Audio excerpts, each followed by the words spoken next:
Alright, here we go. And they're off here. So, welcome to Game 2 between Dubidrop and Muttski. These guys are doing two quick matches here. They've already just completed their first match with the second closest finish in our entire tourney. So this is now the rematch that we're doing here. They have to do two matches against each other in our group stage here. Mutt off to a quick start here. So they both ducked into the town of Cornelia, went into the weapon shop, picked up a hammer, and then using a unique glitch in this version of the game called the equipment glitch, they turn that into a piece of armor known as the Knight's Armor. This is something you can normally pick up, you can purchase for much later in Melmond, but they can basically glitch the gear and pull it out of thin air right here and put it on their characters without spending any money, and additionally, they can create extra copies of it and sell it for money. So that gives them plenty of money to pick up supplies later in the run, although they're not going to be doing that quite yet. So right off the bat, they've got a ton of defense on their characters, so many of these random encounters are going to be doing very little damage to them, and they should be just fine to get all the way to Garland in the Chaos Shrine at the very start within a couple minutes time here. So they're both on the way to the shrine. Kev is the first one in. And we'll detour quickly over to this room to pick up a leather cap. He's going to perform another glitch here where he's going to turn the leather cap into an item known as the Judgment Staff, which is a weapon for the characters. Except Mutt put it on accidentally. Alright, so here we go. Mutt's going to turn it into a Judgment Staff and put it on all four of his characters. If you're not familiar with the Judgment Staff, I wouldn't be surprised, because that it's an item only in the PSP version of this game. It is supposed to be an item that drops from the PSP exclusive super boss called Chronodia. But thanks to the properties of the equipment glitch, we can kind of pull it out of thin air right here and there without ever having to set foot in the Labyrinth of Time.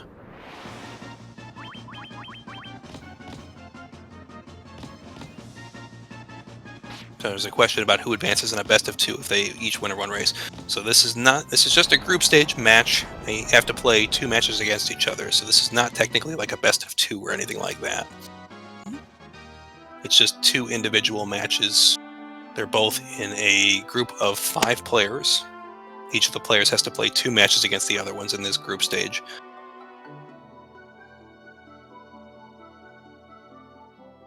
The players just opted to play them back to back. So Mutt is the first one out. So we use the power of the Judgment Staff as a melee weapon because it has more attack power than any of the weapons we have early on in order to take Garland down in one round of combat actions. And additionally, they can use the Judgment Staff in combat to cast Flare, the same as the Black Magic spell. So within 2 minutes, they have access to the most powerful Black Magic spell, and they have a ton of defense on their characters, essentially minimizing the risk that random encounters pose early on in the run. So that's going to propel them to essentially just go from objective to objective as quickly as possible, shrugging off hits from enemies, and letting them plow through the game without really having to kill enemies to level up or grind. So that's the basis of the early part of the run here, at least in terms of itemization. They're not going to be able to pick up anything that really aids them in running away from enemies or anything of that sort. They just have gear with high defense, which negates a lot of the damage they would take from many random encounters. They can still be vulnerable to enemies that happen to critical them, as the critical attacks ignore defense. So they might still take a chunk of damage from enemies if they happen to land a critical blow on our characters. But now that we have gone into the Chaos Shrine, rescued the Princess Sarah, and returned her to Cornelia, the king thanks us by having this bridge built. As soon as they step on it, this short cutscene plays, and they can shorten it. They can just press X to shorten the cutscene and get out of it instantly, which is a nice quality of life change from the GBA version where that was introduced. Okay, so they move on here.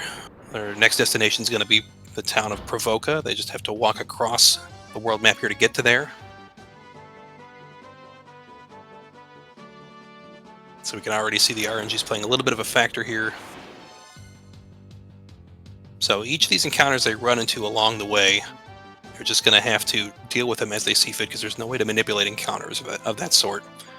They're going to be trying to walk on specific types of tiles, or going to be trying to minimize forest tiles or things of that type, because they tend to have an encounter rate that is higher than other types of tiles.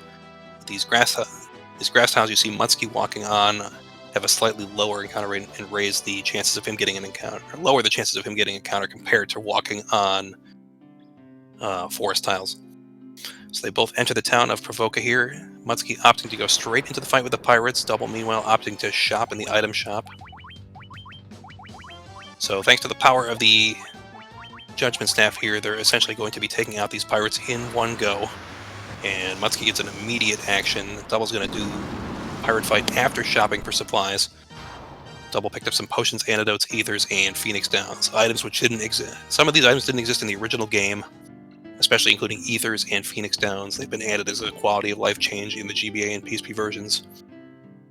And ethers are specifically in this version because they have changed the magic system in this game from charges to using MP, much like many later FF games. So the magic spells still actually have spell levels and still have job and level requirements. But now instead of having charges, they cost a certain amount of MP, and characters have an MP pool they can use that will level up over time. So they both did it in slightly different sequence, but they're basically tied for tied, except Double gets the NPC block on the way there, which is a thing that can happen in some of these narrow corridors here. Mutt immediately getting into a Shark Sahagan chief fight, which he didn't want to see, and Double also getting a really kind of an ugly encounter. They don't really want to get some of these nastier sea encounters, as these enemies can be very difficult to run from with the gear we have early on.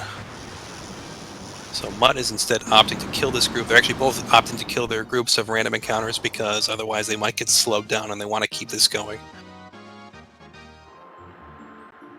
They don't want to get stuck in a combat for too long or have too many tries where they fail to run. In this version, the gear determines their run chance. Specifically, we're looking later on for gear that increases agility, which raises their chance to run away. Additionally, for whatever reason, intelligence also factors into the run formula in this version. So gear that enhances agility or intelligence actually improves their chances to run away.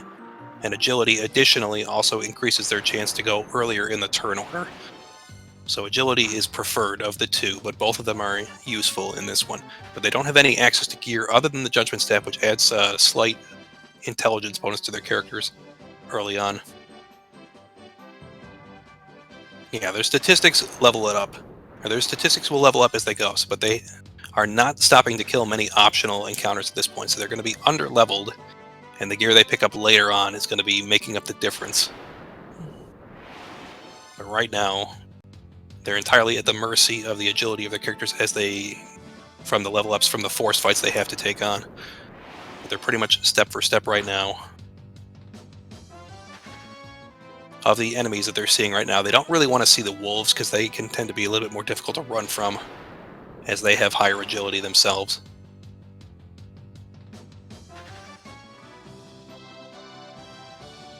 Double getting poisoned here, he might opt to stop and take care of that. And he's probably going to heal up his characters as well using this opportunity. So they want to heal up their... Oh, he's not going to do that yet. Okay. So they're going to make their way into the Marsh Cave.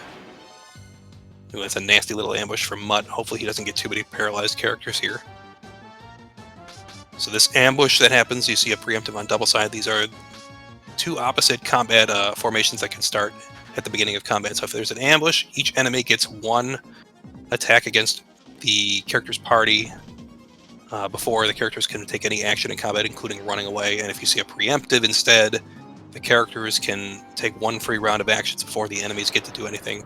And additionally, if it's a preemptive, the first chance you try to run away will be successful. So in most cases, they're just going to be running away. If they see a preemptive fight, they'll be running away from that encounter. But here they're basically just trying to get away from encounters. They don't need the experience from any of these random encounters early on because the forced fights will give them enough experience for what they want. And the glitch gear they pick up later will usually make up the difference here. Kev losing track of where he was, so he ducked into one room to figure out where he was. So now they're going to be healing up for this fight in front of the Crown treasure chest, because as soon as they walk onto this tile, it forces a fight with these Pisco Demon enemies here. So the Pisco Demons have quite a bit of HP, more than melee attacks may be able to deal at this point, so they opt to use the Judgment Staff instead to take them out. And additionally, the Pisco Demons can hit pretty hard, even in spite of the fact that we have quite a lot of defense on our characters.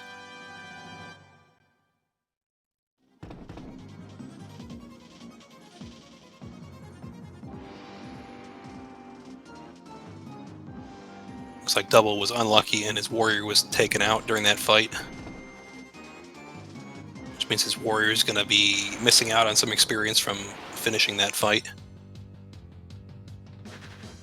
That's probably okay for his mages, though. They want to make sure that their mages get enough experience by the time they defeated Astos, which is the next boss that is coming up immediately after this one. They're both walking their way out. Looks like Mutt is slightly ahead, but Double is not far behind at all.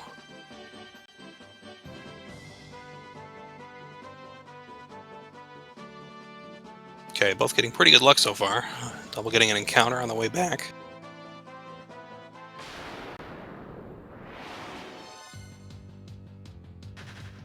So they have the crown from that chest in there. They have to take it up here to Western Keep.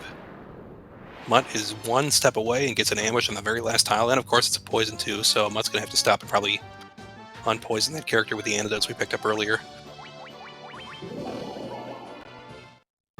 Oh, Double's now also getting ambushed here. We have someone asking in chat, what does Total Chaos refer to? Total Chaos is just the name of the tournament. But it is also representative of much of the RNG that the players can see throughout the course of this. So it is not referring to a randomizer or anything of that nature, although there does exist a randomizer of this version of the game. Alright, so in this early fight against Astos here, the strategy is to use melee attacks with the melee characters and use the Judgment Staff as an item. Again, with the mages, they need to do 420 damage to kill Astos. And they specifically don't want Astos to kill their Black Mage during this fight, because the Black Mage really needs the experience in this route that they're using in order to buy spells later on. Oh, Mutt's even getting the Mithril Sword drop from Astos there.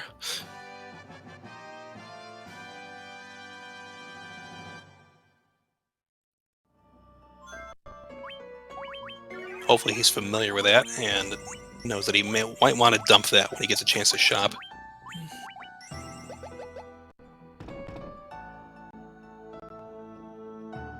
So they're all set. They're going to heal up here, and then they're going to move on at this point. So the goal of that was they had to stop in there and get the Crystal Eye from Astos. They have to take that next to Matoya. So they have to backtrack to their ship and then take a nice little sail up towards her cave. So far, Muttski's getting pretty good RNG on the overworld here, walking back. Looks like Mutt opted to heal all of his characters back to full health. That might be a factor later on. They want to control their character's HP, specifically the warrior and the thief's HP at this point. They don't really want to be healing him from this point on, as they want to facilitate a grind section later where they kill off the warrior and the thief so that the mages can grind for experience. But that's not until the ice cave where you're going to see that happen.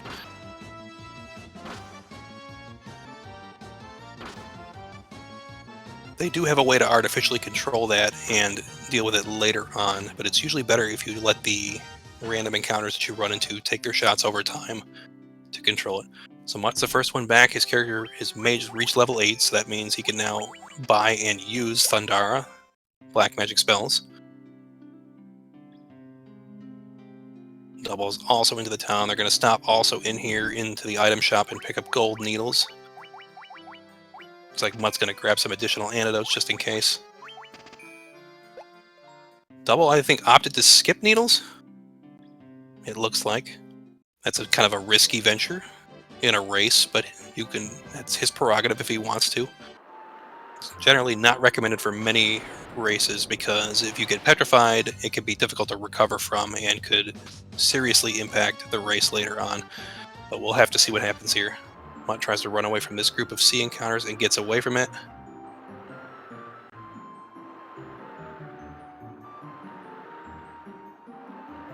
So they're both on their way to Matoya's cave. Double's the first one to land at the nearest spot.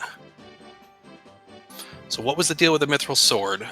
So the Mithril Sword in this version of the game and the GBA version of the game, they've added drops from enemies. So enemies can drop that as at the end of combat. If they get the Mithril Sword drop from Astos, it's an item that can go into their inventory and potentially mess up with later equipment glitches that they want. So in general, they don't want to see that drop, and if they do see it, they tend to want to sell it off if they notice it. But they have to notice that they got the item and do that. There's a couple bosses that have a chance to drop items that might impact some of their glitching later on. Specifically, I mean, Garland at the very start can drop a long sword, which can interfere with it. Astos can drop a Mithril Sword, which can also interfere with your glitching. Because it may, basically, when they try to do a glitch, it's going to put that item towards the top of their list, and instead of the top of the list being the item they expect, it will be the second item in their list, so that will slow them down by making them do an extra button press.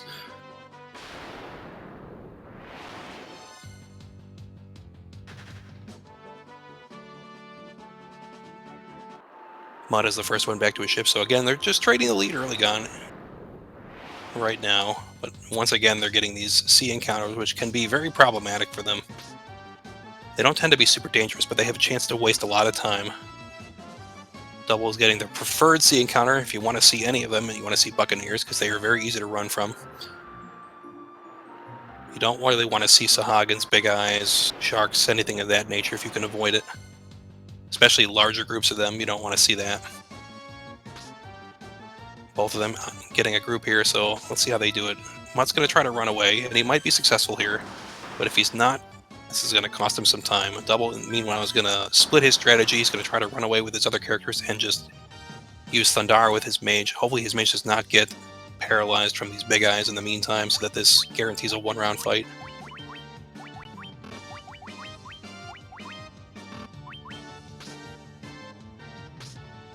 So they picked up Ethers earlier so that they could make sure that the Black Mage could use these early spells. So this unfortunate encounter has cost Mutt quite a bit of time here, and Double takes the lead and makes its way to the Elven Castle first. So once they turn the Crystal Eye into Matoya, she gives him the Jolt Tonic, which can wake the slumbering Elven Prince over here. And the Elven Prince will reward us with this Mystic Key. So this is a big key item that we need early on. This will open up a number of treasure rooms in several locations that will allow us to gain more powerful gear. So we've been at the mercy of the enemies at this point in terms of being able to run away. But this is where that's going to change here. So Mutt is going to pick up a Mithril Hammer and a Bronze Gloves from the treasure room here. And he's going to turn this into two pieces of gear. He's going to turn this into a piece of armor known as the Thief's Armlet. This is an item normally from the post-game content in the GBA version. So this adds 5 points of agility to each character for each copy he glitches onto his characters. And additionally, he's going to put a Sage's Staff, I believe, on his Thief and White Mage early on. So this is a staff which raises intelligence.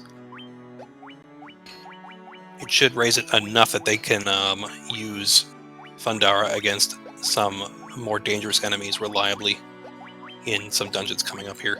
So they have to glitch this onto onto 4 different characters for the Thief's Armlets. And there are actually 4 armor slots here. There's a shield slot as well, but they're not going to be glitching anything onto a shield slot, as unfortunately putting certain pieces of equipment on that, including the Thief's Armlet on there, risks hard locking the game. This is something that Muttski learned firsthand, unfortunately for him, in a prior tournament race. So unless they specifically know that an item is safe to equip on the shield slot, they will be leaving the shield slot empty for their characters. So Double went into Cornelia. Now that he had the Mystic Key, went into the treasure room in the back of the castle, used the Mystic Key to unlock it, and picked up the Nitro Powder, which is needed to advance to the next plot point. Kev's about 30 seconds to a minute behind right now, trying to go pick that up.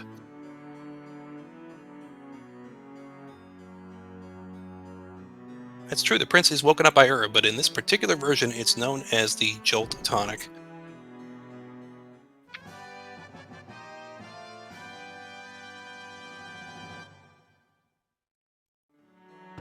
So Mutt picks that up, and he's going to head back out and then head over to Mount Dwerger, which is where Double is now.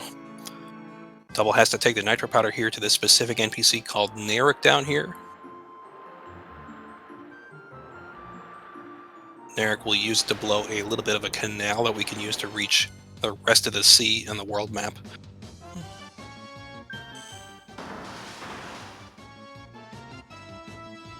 I mean, lucky for us, Narek has no regard for Dwarven life and will just, you know, blow this up regardless of the fact that it will probably drown this cave and, you know, kill the remaining members of his race. But, you know, all in service of the Warriors of Light here.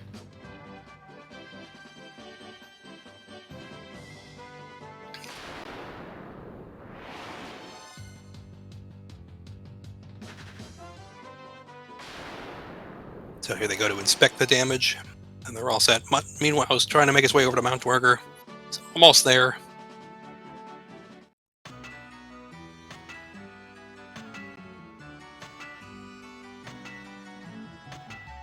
So they're going to do a quick high five here as they pass each other.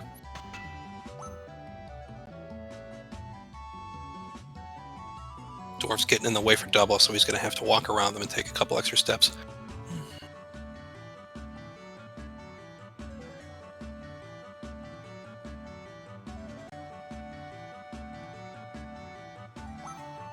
Alright, so Double's next destination is he's got to return to his boat here. So if you're wondering why they can't, or why they have to park the boat at specific locations, it's because these white tiles where you see the next to Double ship are called dock tiles. They have to park the boat next to them, or if they have a canoe later on, they can actually land at the mouth of a river and use that to get onto there. But otherwise, they can't land the ship where they want to, like in many later FF games. Oh, and here we go. Double is going to be taking a shot at an emergency exit here. So this is a 15 puzzle minigame. You can play this anytime you are on the boat.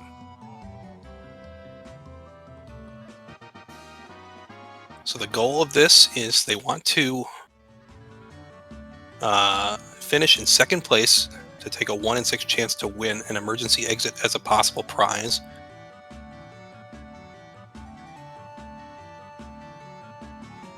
But they have to get a second place time in order for them to have a chance to win this prize, which means they have to finish a time between 30 seconds and 60 seconds because those are the default first and second place times. Double did not get it here, so there's only it's only one of 6 possible rewards for playing that puzzle, and they have to invest at least 30 seconds to do that standing still. So it's a risk to do that, but Double took the risk and unfortunately didn't pay off for him, because he only got a remedy instead, which is not particularly useful in this run here. So that gives gives Mutt a chance to catch up here. So they're going to be walking here next into Melmond, and they need to. Yep, they sell the Mithril Sword here. Mutt actually has corrected that mistake now, so now he's going to sell the Knight's Armor for the money that he needs for the rest of the run, and he also sold the Mithril Sword that he picked up earlier, plus the Crystal Mail he accidentally glitched as a result. It can probably save at least 2 minutes if you get the emergency exit, because it saves you backtracking the first 3 floors of Earth Cave, which can be a nightmare to go back through, depending on the encounters you get here.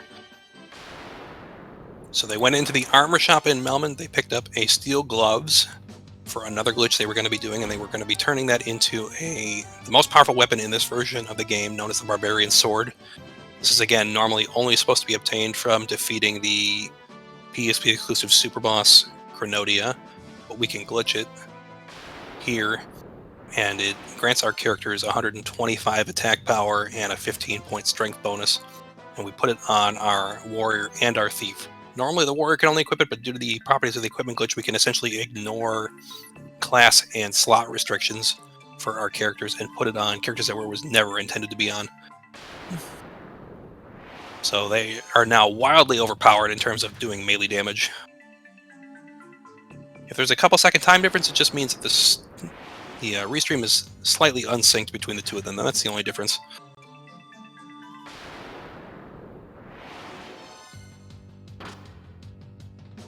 Many speed gaming races often feature synced timers, but it looks like this one wasn't happening to this morning. It's not a huge difference between these two guys, though, so you should have a general idea of how close they are to each other.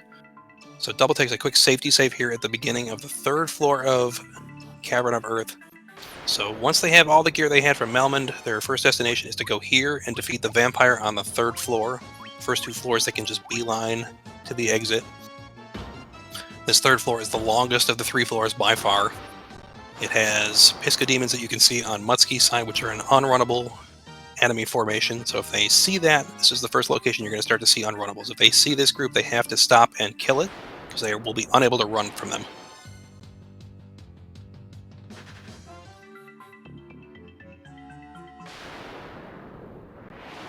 So they grabbed the Sage's Staff earlier and Thundar to be able to handle this group of Pisca demons in case of it. Now they're literally tied right now. Except Muttski's restream is a few seconds ahead, so Double looks to have a slight lead here. Although the on-screen action looks tied right now. So Vampire, with the power of the Barbarian Sword we've picked up, is basically a pushover in this version.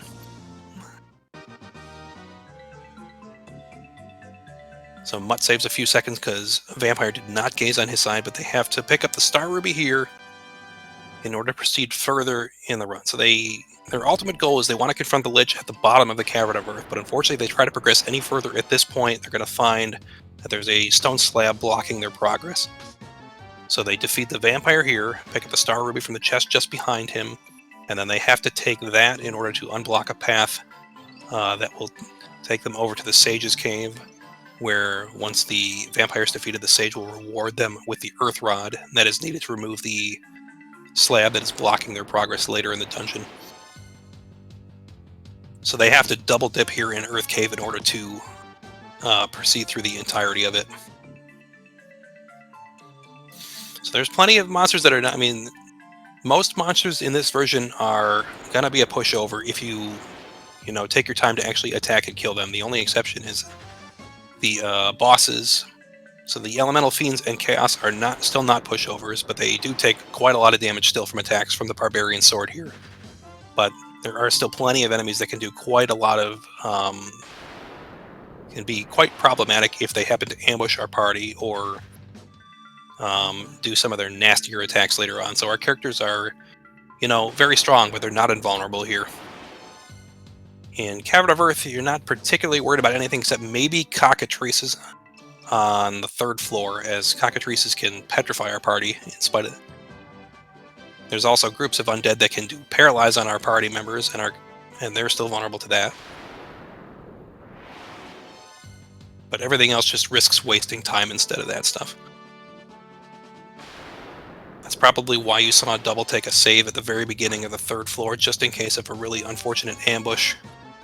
We got a bat block on Double side. He's trying to get into the stairs, and this bat gets in the way. Mutt, meanwhile, made his way out of the Earth Cave and starts working his way over to the Giant's Cave.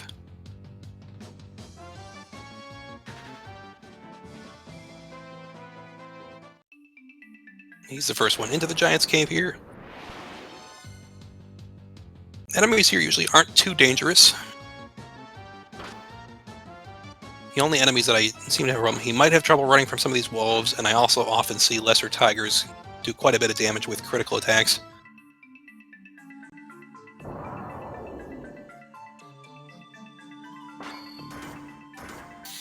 So Double would have, if he had gotten the emergency exit from playing the puzzle earlier, he would have used it after picking up the Star Ruby, so it would have saved him the entire backtracking section, and he would have been immediately put on the overworld and could have proceeded right here over to the Giant's Cave.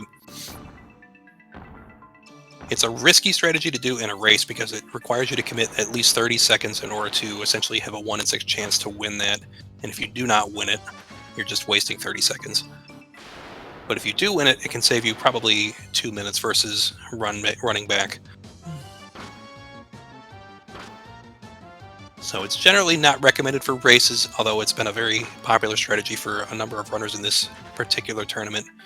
Certainly more so, much more popular this tournament than prior tournaments. Mutt getting a group against Shadows here, so he's gotten through the Giant's Cave and it's on the other side. They're both on the other side here. Looks like Double took a slight lead getting into the Sage's cave here. So once they've defeated Vampire, the Sage, Sada will reward us with the Earth Rod. We need this to be able to get past the slab on the 3rd floor of the Cavern of Earth so that we can reach Lich on the bottom floor.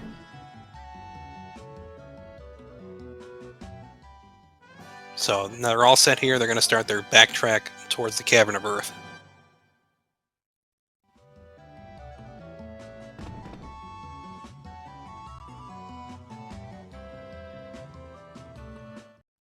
These guys are keeping it nice and close so far. So this is nice and exciting. Their last race was also a very close affair.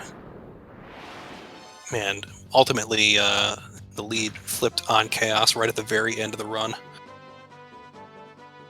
And turned into the 2nd closest finish we've had in the tournament thus far. So these guys are playing really tight with each other so far. So Double is getting slightly better RNG at this point in time. Mutt is trying to make his way out of the Giant's Cave. He's almost out. Double is just ahead of him outside of it and making his way down to the Cavern of Earth for his 2nd trip through there.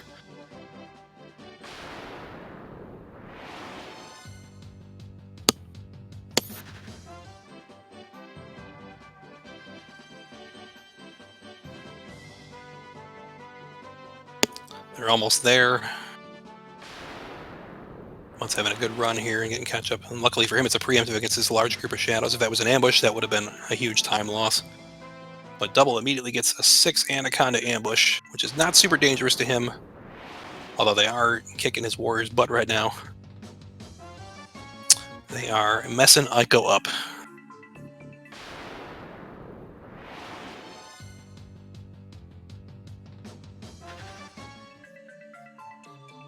Okay, Mutt is the first one at the 2nd floor. Double's just behind him.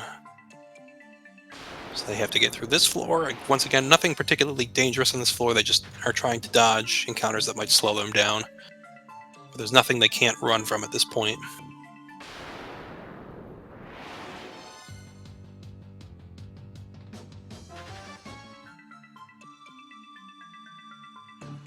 Okay, Mutt makes it to the 3rd floor here. Once again, has to go around this windy path to get to the end of the floor.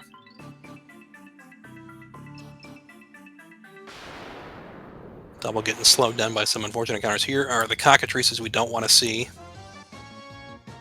Mutt is able to run away from them, thankfully, though. You might see racers take a safety save at the start of this floor, so one nice quality of life change in this version is you can save anywhere you want, at any time. So the racers will often take that before high-risk areas.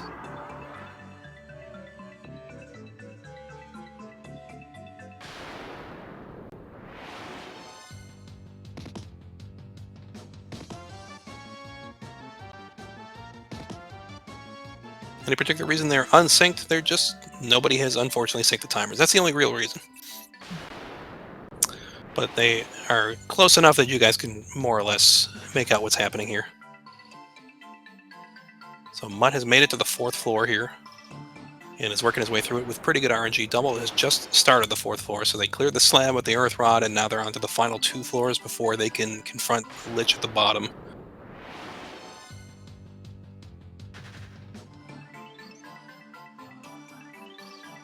Yeah, thankfully these guys are keeping it pretty close with each other, and their timers are also very close, so you can get a general idea of what's going on. It's not a huge deal. They're not wildly out of sync or anything.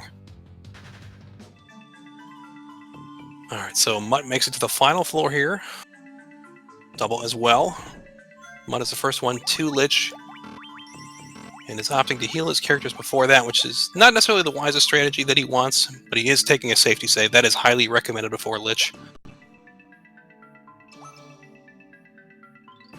Double is opting to put an extra Barbarian Sword on his White Mage just to make sure that he has enough attack power to be able to end this in one round of. Alright, Mutt's first one into the fight, so this is kind of a damage race here. They need to do 1200 damage before Lich takes a turn, preferably, and they don't want Lich to use his Blizzara move if possible. Looks like both racers got exactly what they wanted out of that. No problems from either of them. So their two melee characters have a chance to do that, to do enough damage by themselves with the power of the Barbarian Sword to take them out. but there's a risk that Lich can outspeed them, and there's an additional risk that he can use Blizzara to take them out, and Blizzara can do more damage than our characters have HP at this point in the run, since we are under-leveled. So it can be kind of a high risk. This can be a risky point, which is why people take a safety save here. And it's highly recommended that new runners, and especially racers, take a save here. You might not see people save in world record attempts or something of that, as that can waste a few seconds. So a short cutscene plays after you've defeated the Lich. This shows the opening of the first of the bonus dungeons that was added in the GBA version, and then is also here in this version of the game. So each one unlocks as you defeat each elemental fiend, but they're unfortunately not going to be seeing those. Okay, looks like the timers have been synced up now, so you guys should see the action here. And also, please enjoy our backgrounds that are adjusting here. They're based on the combat backgrounds you might see in the game. Alright, Double getting an unfortunate ambush here, which is slowing him down a little bit. Mutt, meanwhile, is both on the way to Crescent Lake. Now that they've defeated the Lich, they can obtain the canoe from one of the sages at the Circle of Sages at the end of the Crescent Town. There's a question: do the encounters this version still use the same table system as the NES that makes it predictable? No, unfortunately they do not. So they do not know what encounters they will be getting at any point in time, and the frequency of encounters is also pretty random. At least it's random to them, so they don't know. They can get encounters as quickly as back-to-back tiles in some cases, which is really unfortunate. But they do not know what enemies they'll be running into. They have a general idea of what comes in any given area, but they won't know what specific happens before any encounter begins. So Mutt is the first one into Crescent Lake here. Double, meanwhile, has gotten off his boat and is working around the lake to get over there. So their objective here in Crescent is they're going to be picking up a Mithril Axe from the weapon shop.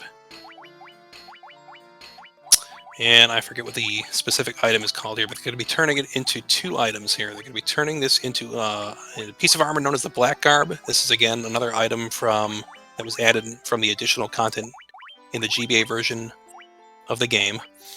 When they put this on their character, when they glitch this onto their characters, it's adding 10 points of agility for each copy they put on their characters.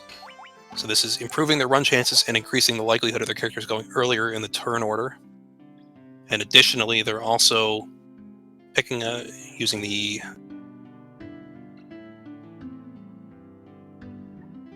armor they picked up in the shop that they specifically picked up. They'll be using that to turn that into the Lust Dagger weapon. This is a weapon which adds 20 points of agility to their characters. And if they're going to put it on their characters, they're likely to put it on their mages to increase their chances of being able to act earlier. Looks like Double's opting to put it on just one of his characters. Or is he putting it on both? Oh, I see, okay. So Double's going to leave a Sage's Staff on his Black Mage, which will increase their intelligence, so that will give him enough intelligence to be able to take out the unrunnables that are coming up in the next dungeon, but he's going to put a Lust Dagger on the White Mage, so it increases the White Mage's run chances.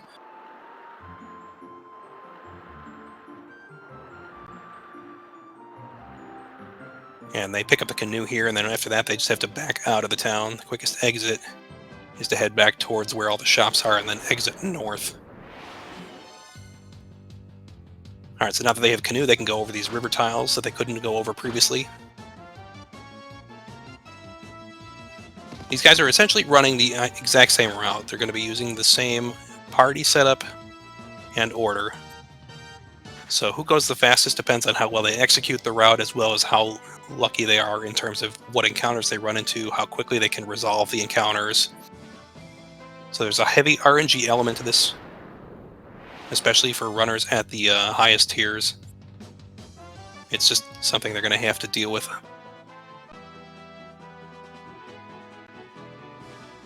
So Mutt is in a slight lead right now, but getting an ambush here, so that's going to slow him down a little bit, let Double catch up.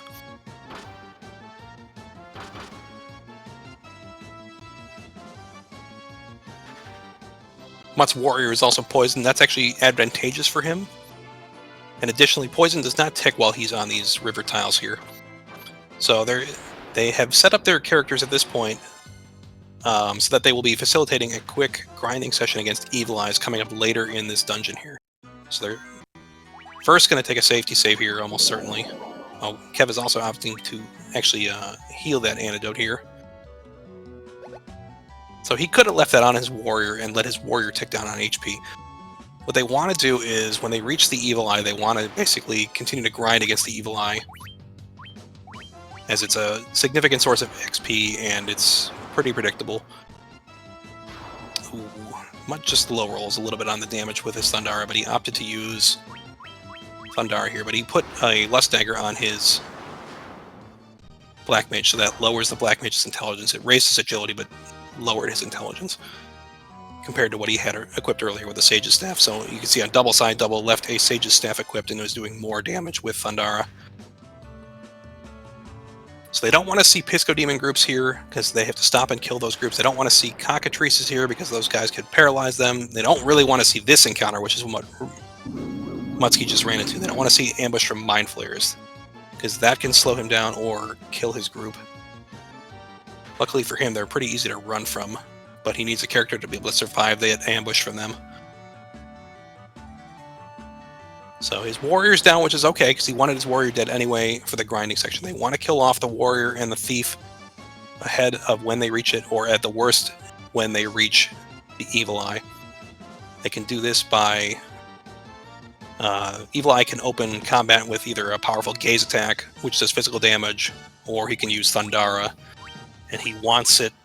He specifically wants to make sure that it uses Thundara to kill off the group if they're not already dead by that point, so that the mages can be the only ones surviving when they fight Evil Eye, so they get twice as much experience, because whoever is standing at the end of combat shares all the experience that is gained. So if there's only 2 guys up there, they get twice as much experience as if all 4 guys are alive. Mutt getting a little unlucky here. Also, taking the really ballsy strategy to run away instead of and risking, getting paralyzed by, or having all of his guys paralyzed.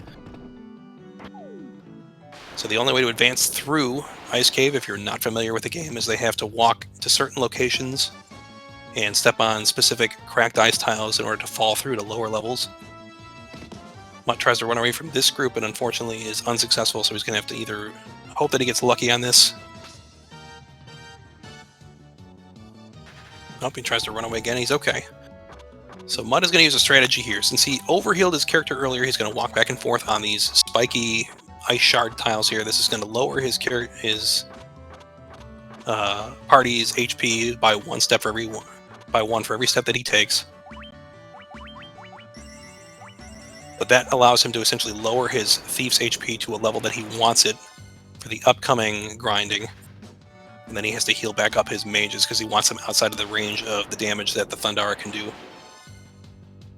Alright, so double is about a floor behind right now.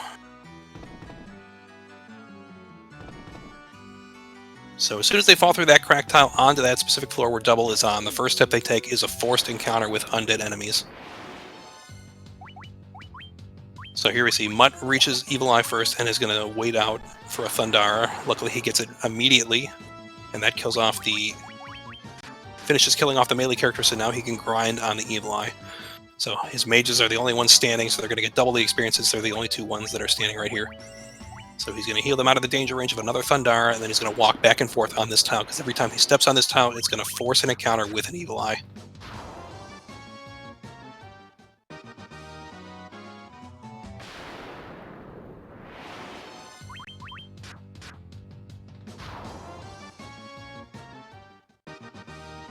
Okay, so he's into the grind here. Double is almost there.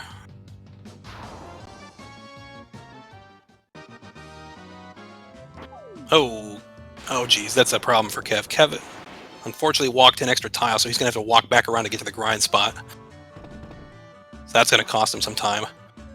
He did not want to do that. That's kind of a race mistake. He can get back there. He just has to walk back around to be able to fall back down to where that spot is. But that was not ideal for Mutt. That loses time. Double, meanwhile, is finally getting the setup he wants here.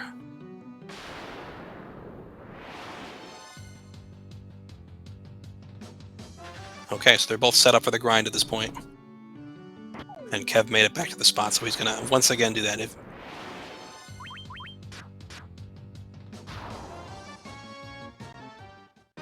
Okay, so Mutt's still, I believe, in the lead at this point, just because he had already done some grinding. But that definitely cost him some of his lead.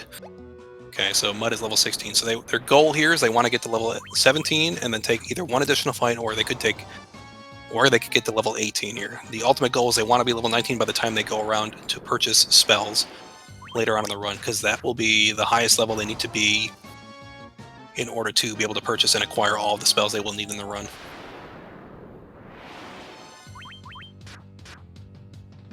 So this is the only real grinding section that is needed in the run at this point. Mutt is 17 going on. Looks like he's going to take one more fight at least.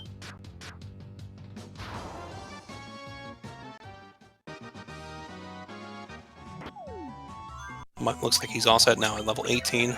He's going to raise up his thief, and then he's going to have to step on this tower. So he's all set here with the grind. He's going to basically try to make his way out of the cave now.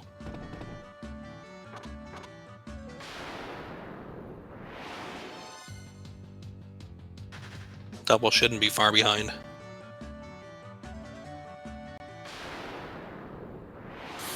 Uh-oh. That is not what Muttski wants to see, but luckily for him, the White Dragons did not opt to use their Ice Storm attack. That could have been really, really bad for him. They are a runnable encounter. It's generally recommended if you see them in the Ice Cave to kill them, as failing to run from them is extremely dangerous due to their Ice Storm attack.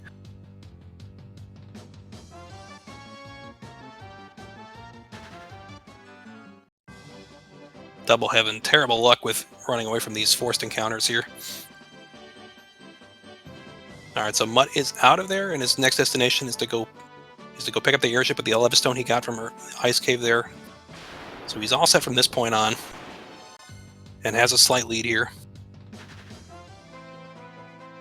Alright, so Double is going to opt to cast Fire with this group and take this group out, as they've been problematic for him, and he doesn't want to waste any more time.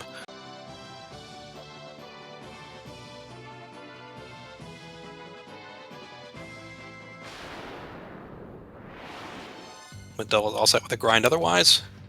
They're both all set. We got Winter Wolves here on Double's side. Luckily for him, they're pretty runnable. Pretty easy to run from.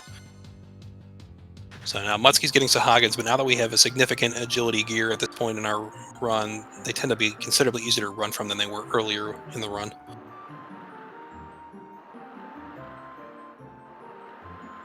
Alright, so Mutt is the first one to land his ship next to the desert, and he's going to use the Levistone here to raise the airship from underneath the desert. This is a short cutscene that automatically plays, so you don't actually have to use the item in this one to raise the ship. As soon as you reach like specific locations, they've changed it so that the item essentially automatically triggers.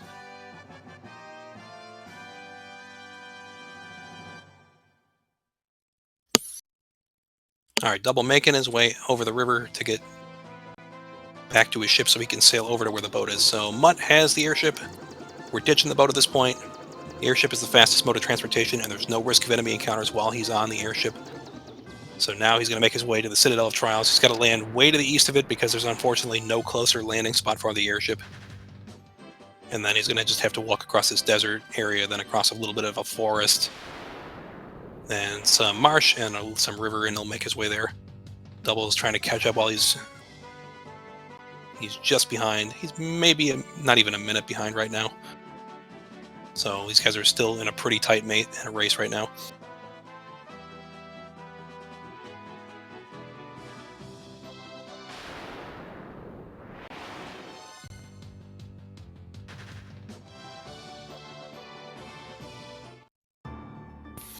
Double not skipping the cutscene for some reason. Maybe a momentary lapse or he was doing something else.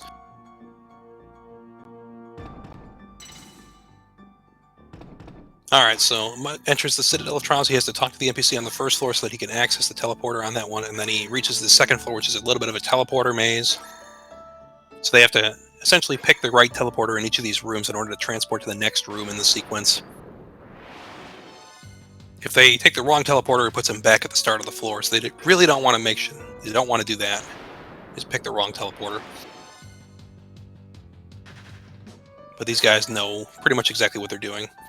So the risk of taking the wrong teleporter is minimal. Mutt's seeing a group of Minotaur zombies here, so this is an unrunnable formation. So if he sees this, he has to stop and kill it.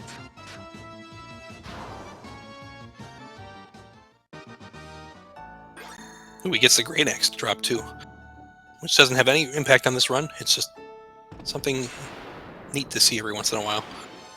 Alright, so Double makes it through the teleporter maze onto the 3rd floor as soon as he steps into this room that forces an encounter with nightmares on that specific tile.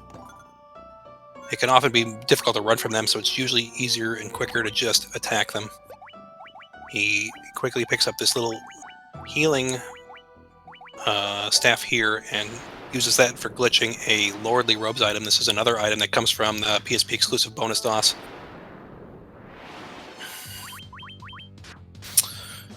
Are there random drops that can help the run? Yes, there are. There is. So the most prominent is you might see a slightly different route known as the White Mage route. The pirates very early in Provoca can drop a leather shield, and that can turn into an item known as the Mage's Staff, which casts Fyra. So they got that. Yeah, there's a gold apple that can drop from, I think, drops from Marilith, if I'm not mistaken. That's a very rare, it's a rare consumable item you can use to raise your character's max HP. The other ones of note that I can think of are, you can see Dragon Zombies can drop a Mega Elixir, and Tiamat 2 can drop a Rune Staff, which is usually not needed, but could essentially substitute for the White Mage spell Hilara later on in the run. So if there's any other ones I'm missing, I'm not sure what else there could be. I think that's all the really impactful ones.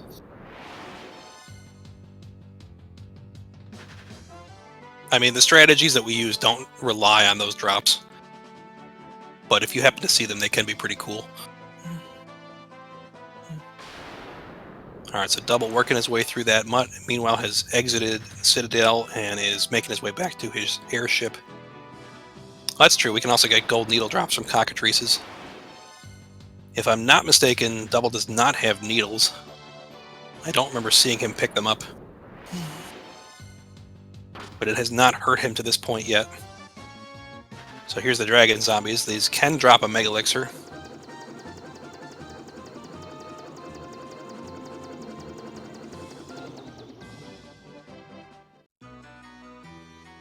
Alright, so Double's all set. He's going to walk back. Meanwhile, Mutt has picked up the Rat's Tail from the end of the Citadel here and has taken it over here to the Bahamut's Cave. He's going to turn it into them, and that's going to class change his characters. If there is a closer spot for landing the airship, I'm not aware of it. I know that in this particular version of the game, the landing spot we use does not exist in certain versions of the game, including the PlayStation version. There is a landing spot you can sail to. I mean, you can sail to the river that's very close to the Citadel, but it's generally accepted that flying is faster overall.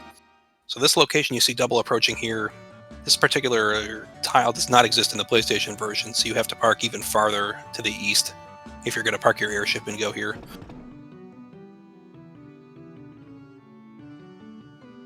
As I understand it, the PlayStation is generally a faithful recreation of the original NES version, with many of the bugs fixed. Alright, so Mutt is all set here. He's going to make his way over to the Desert Shrine.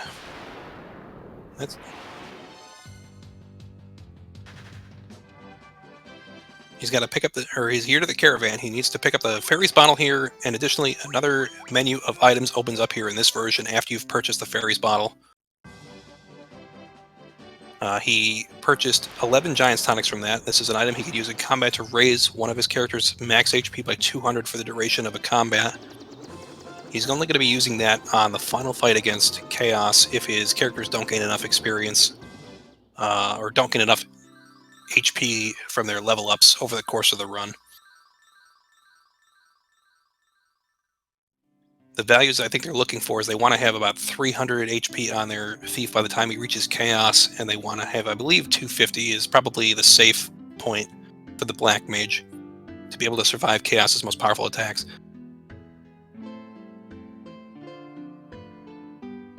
Double's on his way to the caravan here. Meanwhile, Mutt has purchased the fairy's bottle and made his way over here to Gaia. Once he walks into Gaia, the fairy comes out of the bottle automatically, flies back to the spring, so we have to go meet the fairy at the back of the town, and the fairy rewards us by giving us this key out of the Oxy Ale. We need this to be able to access the Sunken Shrine dungeon that's coming up.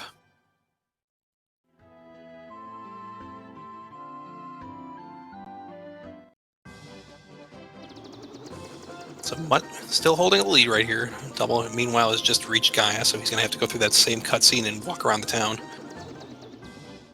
So Mutt, meanwhile, takes a quick detour to Mount Gulg, since we're in the general vicinity of it right now.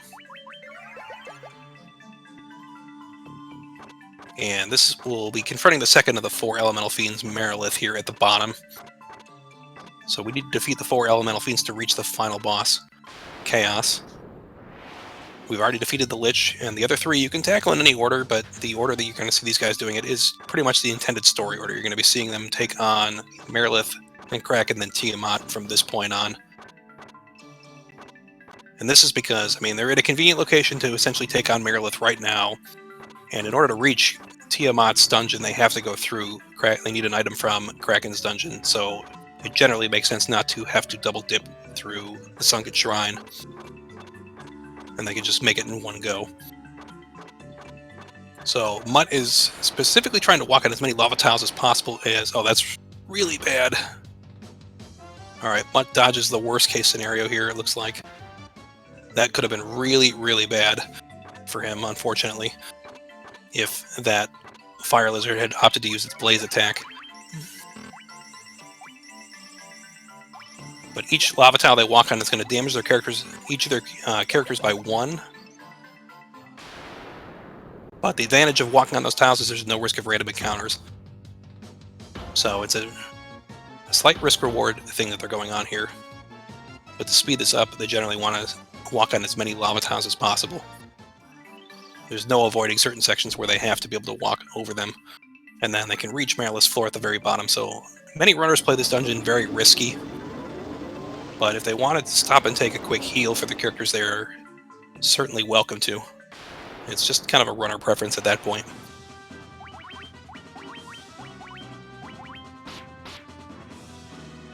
That is true. There is, yes, no annoying strobe flashing. Except on boss kills, I guess.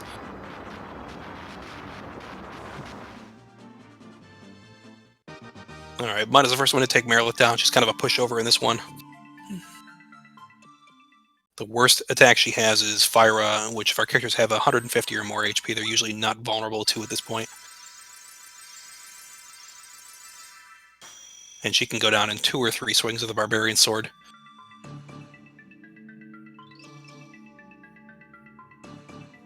So Mutt's about a minute ahead, I want to say, right now. He's got to sit still and watch this little cutscene here where Hellfire Chasm opens up. So this is another of the bonus dungeons that was added in the GBA version. It's also present in this version. But once again, it doesn't really have anything of value to our characters. So we're not going to be seeing it in this run, but the cutscene is just kind of forced to watch that. Alright, Mutt is going to continue to move on at this point, so he's all set. His mage has reached level 19, so he's going to go for a quick spell shopping trip. He walks into the wrong shop here. And he's probably going to realize that immediately what he's doing. Oh, took him a few seconds, but he figured it out.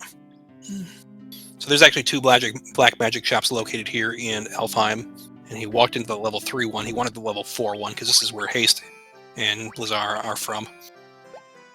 That's a bit of a brain fart for Mutt. Not a huge deal, though. So then he has to make his way up next to Melmond. So he's getting a little lost here. Oh, there we go. He's found his way.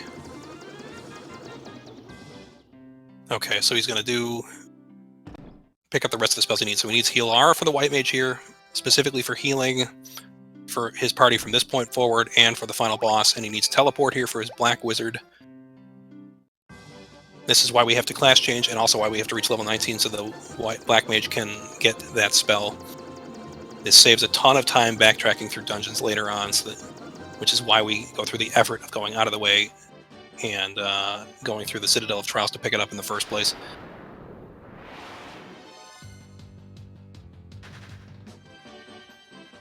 Okay, so Double is just slightly catching up due to Mutt's slight confusion here.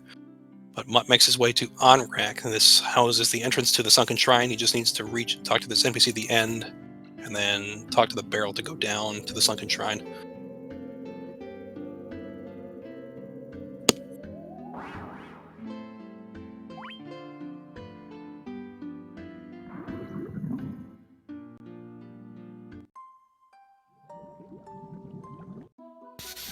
Alright, Mutt is the first one into Sunken Shrine here. So once again, they have two objectives here in Sunken Shrine. They have to go to the upper floors and pick up the Rosetta Stone, because they need this to be able to reach Tiamat's dungeon later on.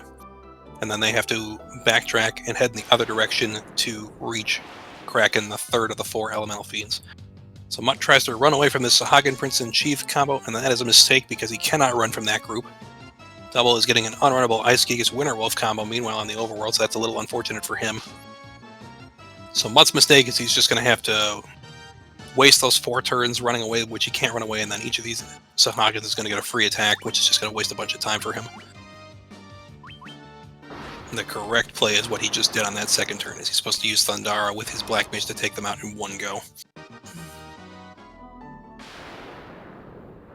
So if you try to run away from an encounter that you cannot run away from, the animation will simply fail. You don't get any feedback that you can't run from enemies. You have to know that up front.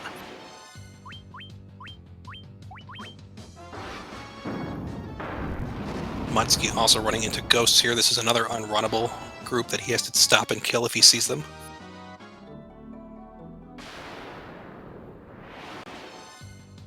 Sharks are runnable though, so these guys are going to try to run away from them.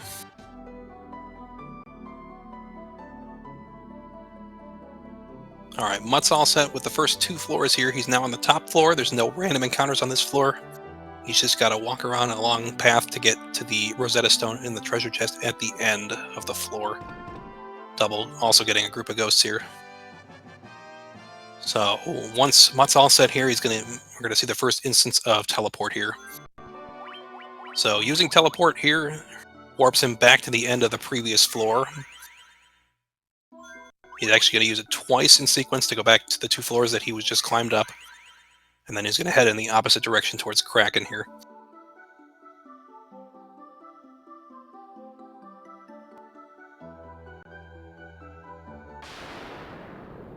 Alright. Double reaches the top floor, so once again, no random encounters. He just has to walk around. Mutt, meanwhile, has started making his way towards Kraken with a slight lead here. There's going to be a slight divergence in their routes right here. Double is going to be warping back 1 floor and then going to pick up a treasure chest, and then he'll be warping back the second time. Muttski, meanwhile, getting the third of the 3 unrunnable groups we didn't want to see in this run, the water elementals. So we just got to stop and use Blizzara on them. So Double is going to be heading over to pick up a light axe on this floor. Muttski's going to be picking it up at a different location, as it appears in 2 different chests in this dungeon. And they need it regardless of which path they go, because it glitches into another piece of armor called the Survival Vest, which adds 15 points of agility to our characters. So as soon as they pick that up, they're going to be using it. They're going to be glitching that onto our characters to try to increase their odds of running even more from this point on. I'm not sure, but I think Mutt cast the wrong spell on that one. Nope, we got the right spell. That's good. Alright, so Double has it. Double has the light axe. He's going to be turning it into the Survival Vest. He's going to be putting 2 Survival Vests on his Black Mage, 3 on each of his Warrior and Thief, and then he'll be putting a bunch of Intelligence gear on the White Mage, specifically Lordly Robes, and then he'll probably put 1 additional Lordly Robe on his Black Mage. So he's loading up the White Mage with a bunch of Intelligence for later on.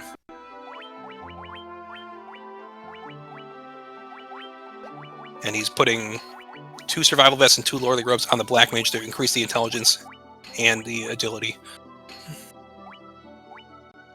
Muttski has reached the other location where you can pick it up at this point.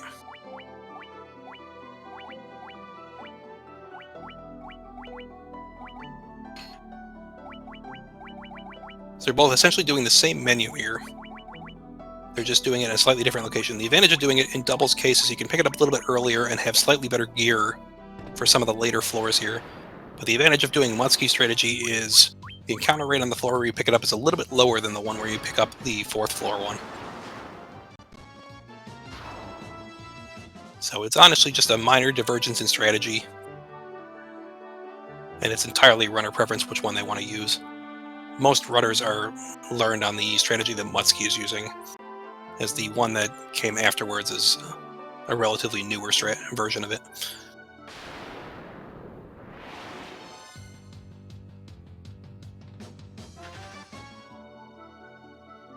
Okay, Double have getting another group of Sahagas he has to take care of. Mutt, meanwhile, once again, holding a slight lead here. He's on the Kraken's floor, has to make his way around this long floor. There's a low encounter rate on this floor, though, and it's serving him very well. He's going to take a heal before Kraken, even though that's generally not necessary. But Kraken's kind of a pushover in this particular version. The gear that we pick up gives our characters extreme defense and really, really reduces the danger that Kraken poses to our party. And if Kraken uses ink, even better for us, because while that wastes time, there's just it doesn't do any damage. And Mutt gets him down. Okay, so Double's just trying to get through this final floor here.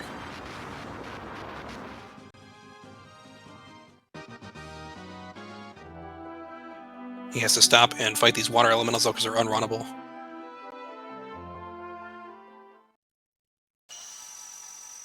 That might have been a mistake on Double's part. I think he meant to cast Wazara there, not Thundara, because Thundara does not do enough damage to kill those in one go.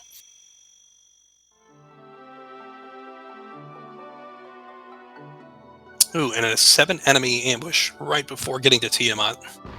So this is just slowing him down a bit. This is not an otherwise particularly dangerous encounter, though. Someone has to watch the cutscene here where Lifespring Grotto opens up, the 3rd of the 4 bonus dungeons.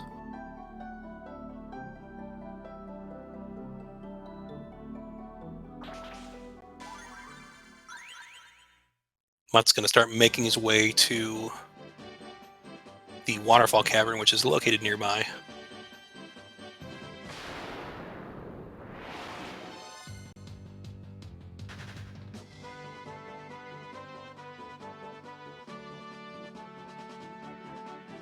Just a quick sail over the river here. Meanwhile, Double's all set. Also getting ink from Kraken. But again, not really having a problem. So Mutt starts Waterfall Cave here. This is kind of a long, windy cave with a really annoyingly high encounter rate typically. And these bats can also get in the way. So if they get in the way, he's just going to push them out of the way.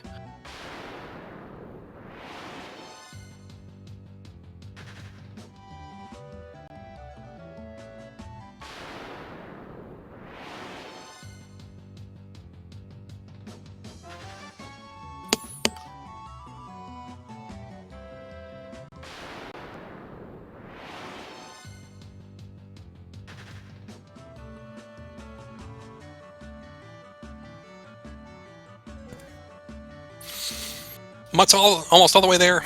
Okay, so he steps into this final treasure room. As soon as he steps on this tile, it's a forced encounter. He can run from this encounter, though. He just doesn't want to see it as an ambush, because that can waste a ton of time, and can be very deadly to him if there's enough. Pyralisks can use a gaze attack to kill his party members, and Cockatrices can petrify your party members. So he doesn't want to see an ambush there. Luckily, he didn't get one. And then he has 2 things he has to grab in this room. He has to talk to the robot to grab the warp cube, which is a key item you need to be able to access Tiamat later on. And he also picks up the ribbon here from the chest. They're going to be turning that into a piece of equipment known as the Gigantax. And then they're going to be using that Gigantax to essentially reverse the glitch and then duplicate additional ribbons for their characters. This is like the only instance where we pick up an item, so we can create another item and then use the item that we create recreate more copies of the item we picked up in the first place. Every other place we usually just pick up the item and just immediately glitch it into the one we want. Alright, so Double is setting up his ribbons on his characters, and then he's going to teleport out of here.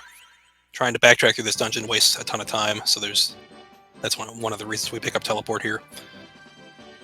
So Mutt is all set and is heading now to Melmond. Now that he has the Rosetta Stone from Sunken Shrine, he needs to get that translated so that he can go to an NPC in Lufenia and pick up the Chime, another key item he needs. Double is working his way through Waterfall Cave, just, again, about a minute behind right now. This lead can certainly still, Double can certainly still catch up, and this lead still can certainly flip. One of the reasons we call this a total chaos tournament, because no lead is really safe until very late in the run. Alright, so Double gets the Warp Cube, also has to pick up the ribbon there. Mutt, meanwhile, has made it to Melman, needs to talk to this NPC Dr. Un in the back to translate it.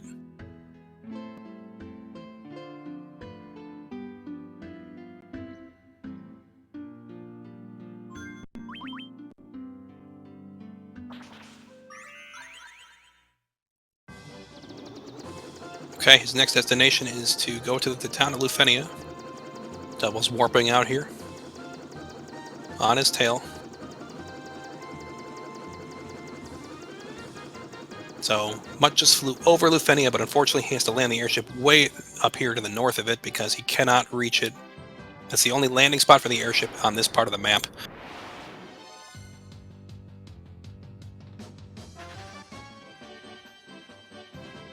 So he's got to walk over this extensive forest here to get there. He's hoping not to see Minotaur zombies on this run. Neither one of them want to see that because they have to stop and kill them if they see them.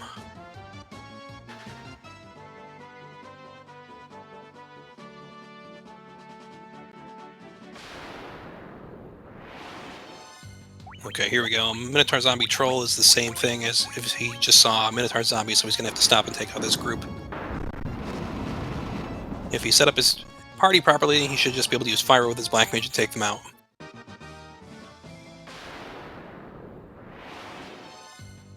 Hill Gigas are runnable, thankfully for him. Alright, so Double begins trying to catch up here, so he's going to have to make his way up to the same landing spot. These guys should be doing a high five shortly, as they're going to have to... Mutt's going to be walking back towards the ship as Double is walking down to get to Lufenia. So Mutt reaches Lufenia here. NPC's temporarily blocking his path, but not too much of a long block. And has to talk to this specific NPC to obtain the Chime. So with the Chime, he can enter Mirage Tower. And with the Warp Cube, he can teleport from the end of Mirage Tower up to the Flying Fortress, and they need that. They need both of those to ultimately be able to reach Tiamat at the top of Flying Fortress. And I hope you guys are excited, because there's a chance for War Mech coming up today. We didn't see it in the first race between these two guys, but we're hoping to see War Mech once today. We have 6 matches on our schedule, so we're really hoping to see War Mech come out.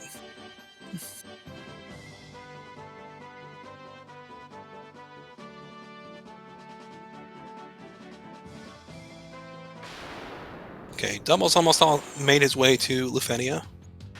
We'll have to see if this NPC gets in his way or not. There's like usually 2 NPCs that can get in your way here. It looks like neither one, they both cooperated today for him. So Mutt's almost all back to his ship. Okay, so he's all set there. He's got to take a quick airship trip over here to land near the desert. And then he's going to enter Mirage after it looks like probably one more random encounter before he gets in there. Alright, so thankfully we don't need anything from Mirage Tower in this particular category of the run, so they can just beeline from the start to the end as quickly as possible here. So the first floor, they just go in and through the 2 doors to get to the stairs. Second floor, they have to kind of take a long path to get to the stairs to the next floor. Double getting an unrunnable group here on the other side. Mutt, meanwhile, getting ambushed. That's slowing him down a little bit, but it's otherwise not dangerous. They just don't want to see Blue Dragon here. Blue Dragon random encounters here, as those are unrunnable in Mirage Tower. Speak of it, as soon as I say that, Mutt gets one. Good old commentator curse. Sorry, Mutt.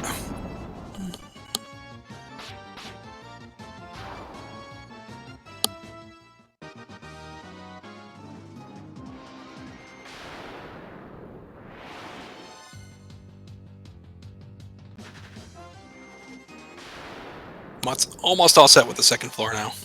Double, meanwhile, has started the second floor, so they're currently on the second floor with each other, although Mutt's at the very end of it, Double's at the very beginning of it right now.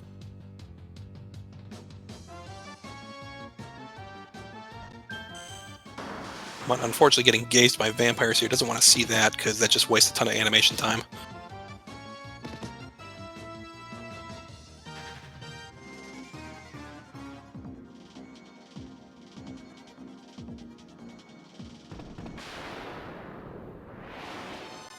Like we're having a slight hiccup on Double's side in terms of his stream. Should catch up shortly. Mutt saw the forced Blue Dragon encounter as soon as he walked into that room. He got slowed down quite a bit. It looks like Double's caught up a little bit. But Mutt begins Flying Fortress here. So just a few more floors until we might see a War Mech here. Where they're both getting slammed with encounters right now, so now the gap is slightly widening again. Mutt seeing an unrunnable Evil Eye here, though. This is the one encounter he doesn't want to see here in Flying Fortress on these first two floors, is the Evil Eye. Because, once again, that is unrunnable here, and they have to stop and kill it if they see it. Alright. Double begins his ascent on Flying Fortress. Muttski is one floor ahead of him right now, 2 floors ahead. Again, they don't need anything from here. They don't need any of the treasures or any of the items here in Flying Fortress, so they can just make a path straight to Tiamat. Muttski's now on the 4th floor. This is, if you're not familiar with the game, it's kind of an endless floor. It wraps in all directions, but it's essentially a 4x4 floor. They just have to go either left or right 2 corridors, and then up or down 2 corridors to get to the exit. So Mutt reaches the War Mech floor. And we don't see a War Mech on his first encounter here, but we see Fire Hydras doing Blaze. We don't want to see that because that wastes time with their animation. Double, meanwhile, is working his way over to try to get into that. Gets through the 3rd floor. He's 1 floor back right now. Mutt makes it to Tiamat and heals up beforehand just in case. Also taking a safety save. Not strictly necessary, but doesn't hurt to have a safety save in case something goes terribly wrong. Okay, so Double is getting close while Mutt is getting into the fight with Tiamat here. So Tiamat is the strongest of the 4 fiends in terms of the HP total, has 2,400, and we're just trying to chew that down as quickly as possible. We don't really want to see Thunderbolt from that because it wastes time and usually kills the Black Mage with the equipment setup we have, since we don't have a ribbon on the Black Mage at this point. And it's also using poison. Oh my god! That is like stupidly unlucky for Mutt. He should probably try to res.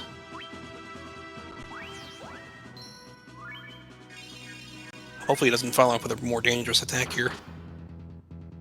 But he needs an attack. Oh my god, this is ridiculous.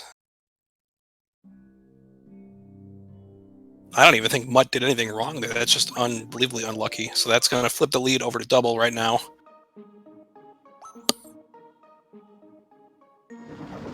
That is just terrible luck. I mean, really glad that Muttski took the safety save there because that let him recover from it. But I mean, that was stupidly unlucky.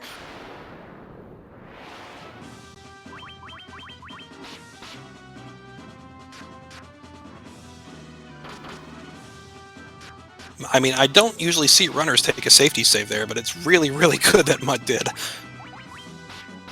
In general, if you're healed up before that fight, generally you don't need to save there. That's one of the most unfortunate Tiamats I've ever seen.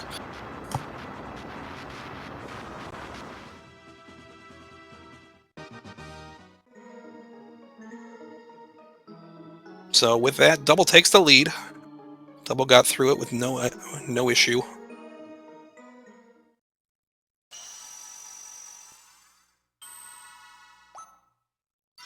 And Double gets no War Mech on the post-Tiamat walk out of the dungeon. So no war mechs for double drop today. We'll see if Muttski gets one on the way out too. That would just be his luck.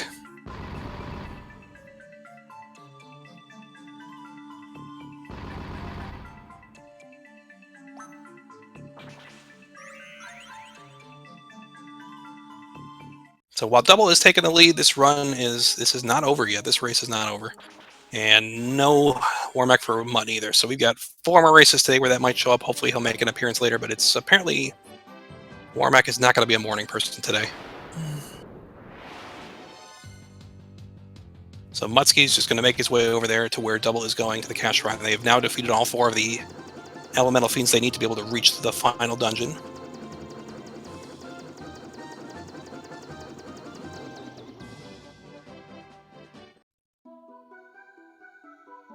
Yeah, Warmech's just at summer camp or something. Just taking the day off. So this short cutscene plays when you enter the cache right after defeating the 4 elemental fiends. So this shows the opening of the PSP exclusive bonus dungeon called the Labyrinth of Time. The entrance is all the way at the back of the cache shrine here. But once again, they're just not going to be seeing that in this category, as there's nothing in there that we need to be able to proceed any farther in the run. So double begins his descent down the final dungeon, immediately gets purple worms, which are unrunnable, has to stop and kill those if he sees them. And now he's on the 3rd floor here. He's going to get green dragons, also unrunnable. He needs to take care of these with Blizzara, with his black mage. Muttski getting white dragons here. They're runnable, but if you fail to run from them, they can be quite dangerous. Or if they ambush you, as they have a powerful ice storm attack that can wipe the party. He's getting a second group of them. Once again, trying to run away from them. His party's in pretty good health right now. He just needs to successfully run away. If he needs to heal again, he should probably consider healing again. Muttski now seeing dragon zombies on this floor. This is unrunnable as well. Double drop is onto the 3rd floor into the forced Death Eye encounter where he has to stop and kill that as well. Okay, so he reaches this little slab location where the loot we picked up at the very beginning of the game needs to be played to remove it. So this is a short cutscene that plays out. Muttski now getting green dragons on his side also needs to use Blizzard to take them out.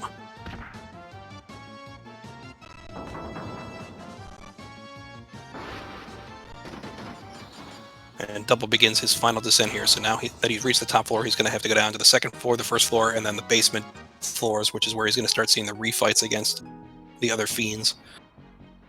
So double runs into an Ice Gigas Winterwolf formation. Doesn't want to see that either, because that tends to be a slow encounter to take care of.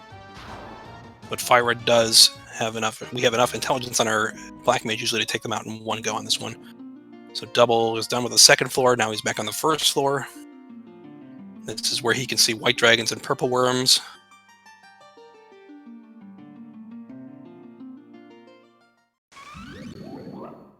So now once again has to stop and kill purple worms if he sees them. Mutt is 1 floor behind right now. And the RNG can still easily flip this race.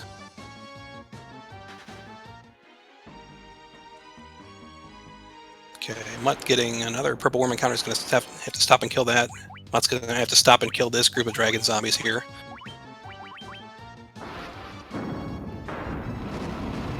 Oh, and of course, double gets the emergency exit there as a, the insult to injury. So that's the other thing. The only other combat drop of note is the emergency exit from purple worms, but there's no way to see purple worms until you get to this point in the run. So if you get it, it's more of an insult than anything at this point. So Muttski remaining about 1 floor behind, but double's having a nice run on Lich's floor here. So this is the first basement floor.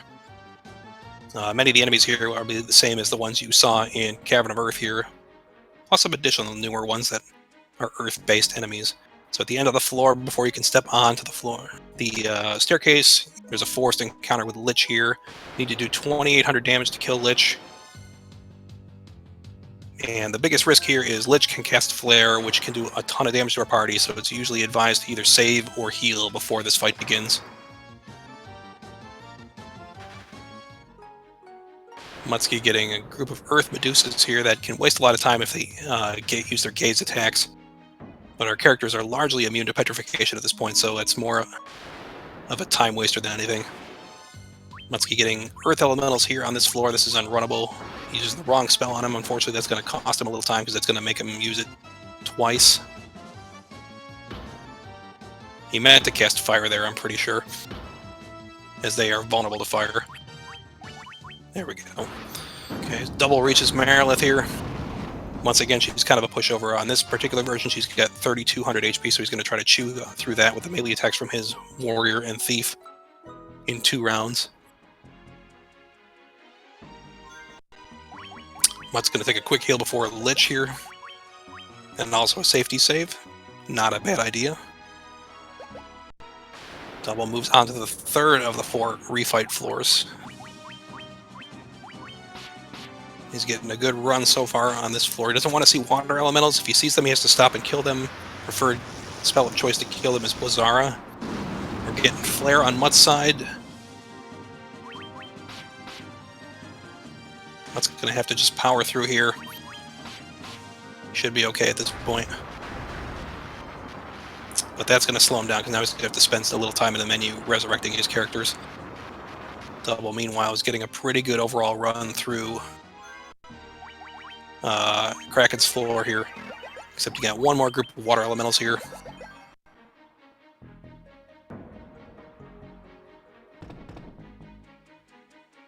So coming up here is the refight with Kraken. Once again, Kraken's kind of a pushover, but he has 3,600 health on this fight. And Double accidentally cast Blizzara, which isn't really going to do much here. He was just holding X to repeat the commands from his previous combat encounter. So that was a slight time waster, not a huge deal. But maybe that might have given him enough of the damage he needed to be able to push that over. Didn't do a lot of damage, but it might have been enough. Mutt, meanwhile, is getting the unfortunate Firaga here on Marilith, which is just a long time waster. And doubles onto Tiamat's floor now, the shortest of the 4 refined floors.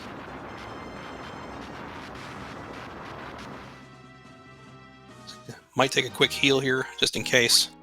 His character should be in pretty good shape, though. He's opting to take a safety save here, too. It's probably not strictly necessary, but it can't hurt just in case. Alright, so Tiamat in this particular fight has 5,500 HP, which is a lot for our characters to chew through in 2 rounds, unless one of the characters is hasted. So Double's going to opt to haste the Thief here.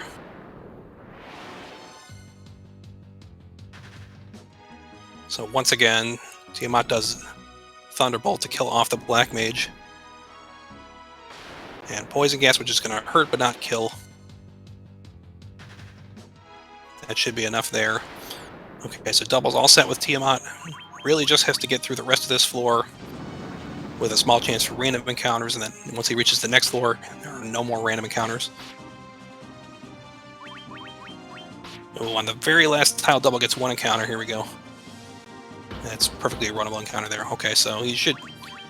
Double Drop should be in pretty good shape at this point, so he just needs to heal up with his party, ether up his mages, and he needs to set up his party equipment setup. So he's going to put a Barbarian Sword and a ribbon on his Black Mage, because he wants more attack power for them, and then he's going to specifically put a Sage's Staff, which raises intelligence, on his White Mage. In combination with all that, it's going to max out the White Mage's intelligence and lower her agility, so that she predictably acts at the end of the turn order during Chaos. And then he's actually going to resort his item inventory to move Giant's Tonics towards the top, because he's probably going to need to use those to make up some max HP difference on his characters. Muttski, meanwhile, getting into Tiamat. Once again, Tiamat does a Thunderbolt, which takes out the Mage, because the Mage did not have a ribbon on. So Mutt is about a minute behind right now. He's going to have to go through the same menu Double just did. Going to have to res his characters the same as Double just did. And then unless there's a really unfortunate crit from Chaos at this point, Double should be in pretty good shape.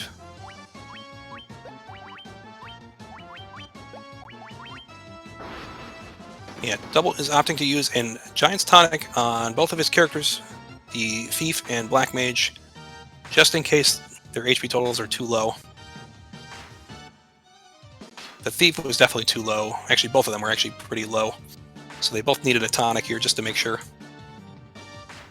Mutt getting a really stubborn air elemental encounter. This is runnable, though.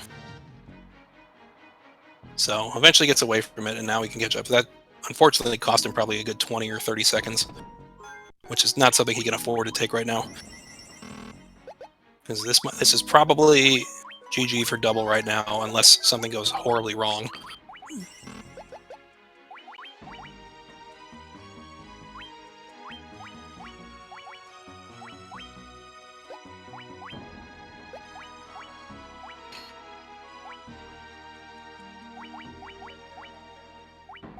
Alright, Double has to do one more setup here. Yeah, physical crits are definitely a thing, and that is the worst case that he can see at this point.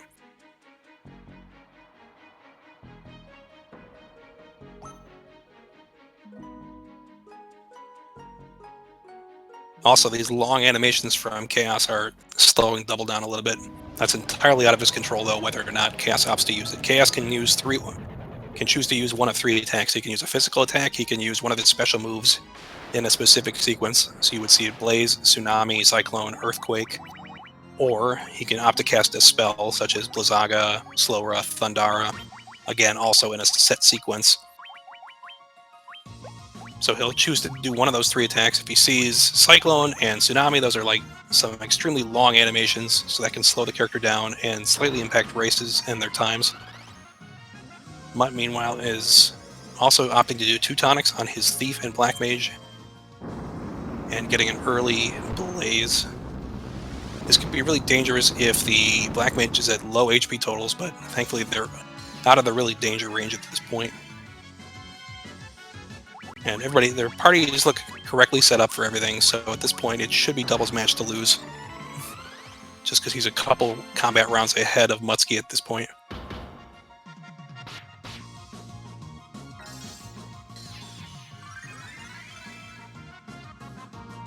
Double should be done just about any second here. And there it is. Double is all set and is the winner of this race.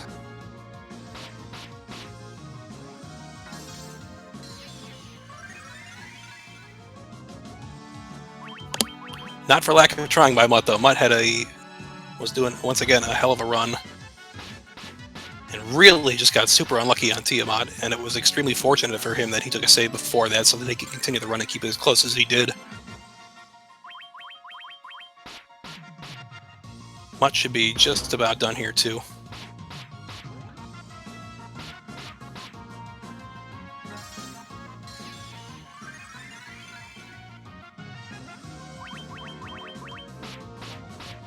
And we'll see what Mutt's final time is when this is all over.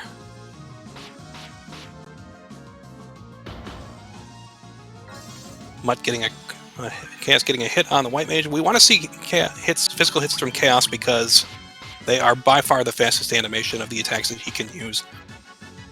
We just don't want to see him crit our characters, because if they crits a particularly important character such as the White Mage, that can really put the fight at risk. And Mutt is all set here with a time of 1:32:23 on SRL, which is about a 1:15 difference between the two of them. Again, one of the closer races we've had. So they only finished 8 seconds apart in the last race, and 1:15 this time, so...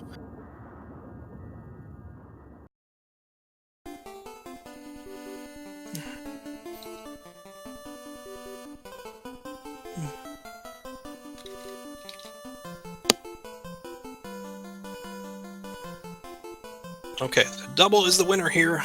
We're going to see if we can get these guys in here for an interview shortly to talk about the 2 races they had this morning.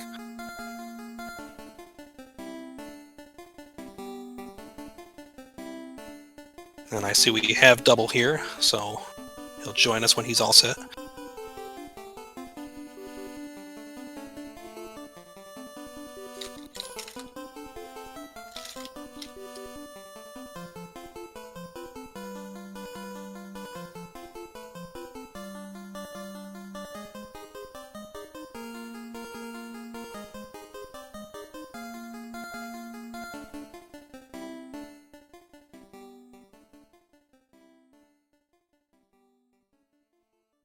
Looks like Mutt's going to decline the interview, but I know Double is here. Congratulations, Double, on the 2 wins today.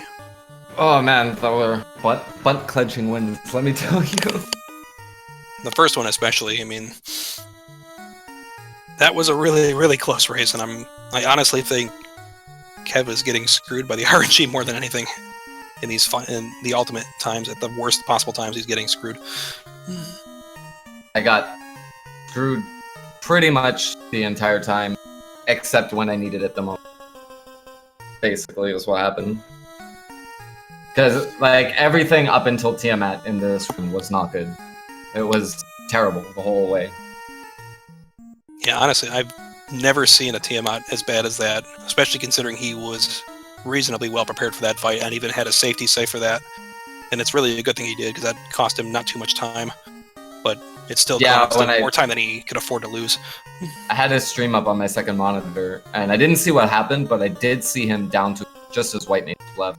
And I'm like, okay, what happened? I seriously hope he saved here, because otherwise this is a lot of trouble. Because, like, I would never have saved in front of Tiamat 2, yeah, but never Tiamat 1. So it is good that he saved. I have personally wiped to Tiamat 1 before, but that was because I didn't take a heal. He was healed and in pretty good shape, so I've never really seen that. Yeah, where like somebody has saved and healed and still gotten completely screwed. I've wiped to Tiamat 1, but it was my own fault as well. Like, I didn't heal before the fight, which is why I throw the heal down right away. I would say the only mistake that Mutton possibly made was on the third turn after he saw Thunderbolt and Poison Gas. He opted to attack with the White Mage instead of Res at that point.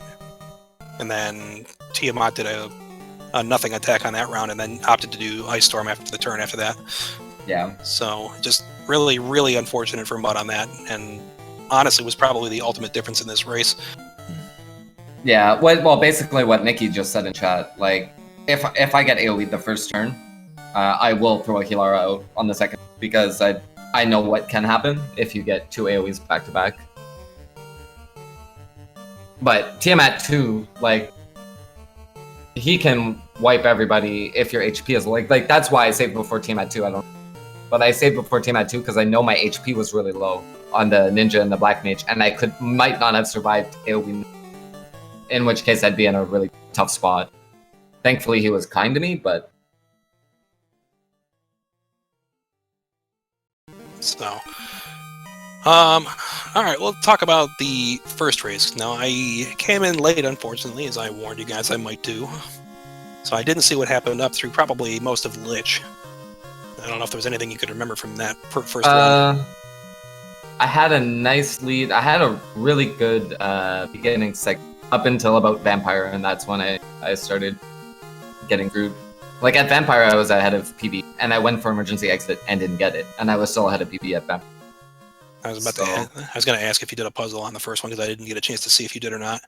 The first one I puzzled immediately when I got the boat, just because I knew I was ahead at the time, and then this time I puzzled at Melman because I wasn't sure if I was actually going to do it or not.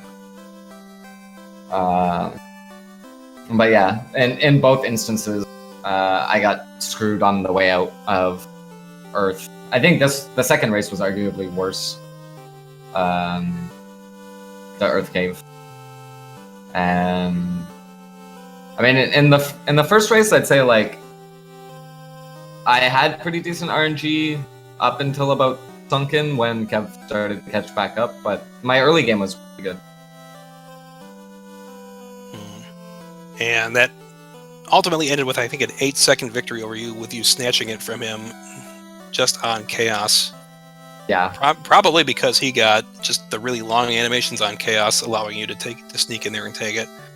I YOLO'd that because I knew if I didn't YOLO it, I might not take it. I went in, no save, no tonic, and I just, like, set up. Yeah, that's honestly all you can do. I mean, it's a risk that more experienced runners can try to take on that one, but I know as a former world record holder, you're well-versed in what you need to do to be able to try to win a race or take the risk to try to win a race. Yeah, well, I mean, it's like, at that point, if I don't win, like, if by not saving and taking the risk to die, like, if I die, then I lose the race anyway. And it ended with an 8-second. So it was, YOLO for the win or lose anyway. So that's what I opted. It can be risky to YOLO though, as we're still counting times, even though.